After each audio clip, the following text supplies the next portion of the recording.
Mona Lisa ছদ্মনাম। Mona Lisa নামের মেয়েটার জীবনের একটা অংশ শুনবো আমরা। মোনালিসা তার বাবাকে ভীষণ রকম ভালোবাসতো।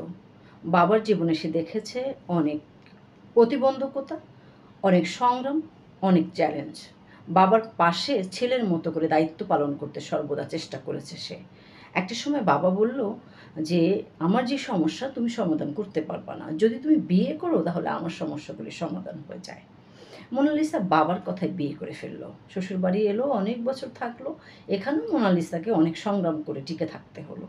একটা সময় বার্ধক্যজনিত কারণে মোনালিসার বাবা মারা গেল। মোনালিসার বাবার লাশ দেখার জন্য মোনালিসার শ্বশুরবাড়ির লোকজন যায়নি। সমবেদনা জানানোর জন্যও যায়নি। এইটা মোনালিসার জন্য অনেক কষ্টের একটা ব্যাপার ছিল।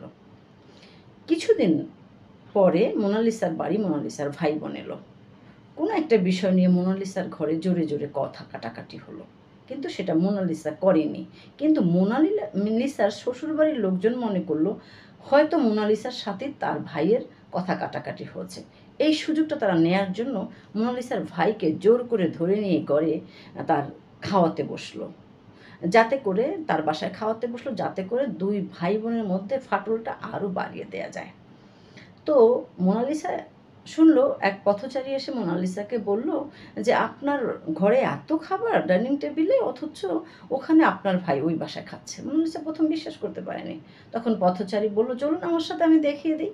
মোনালিসা গেল, গিয়ে দেখলো যে তার ভাই সেখানে খাচ্ছে। মোনালিসা কী করলো, তার তাৎক্ষণিকভাবে মনে হলো যে আমার বাবাকে দেখতে যায়নি, আমাদেরকে সমবেদনা জানাতে যায়নি, অথচ আমার ভাই বোনের মাঝখানে দ্বন্দ্ব লাগানোর জন্য এই মানুষগুলি গোপনে কাজ করে যাচ্ছে, তাদের প্ল্যান অন্যরকম। মোনালিসা কী করলো, খাবার শুদ্ধ টেবিল উল্টে ফেলে দিল। সাথে সাথে মোনালিসার দেবর তাকে ঘুষির উপরে ঘুষি দিল।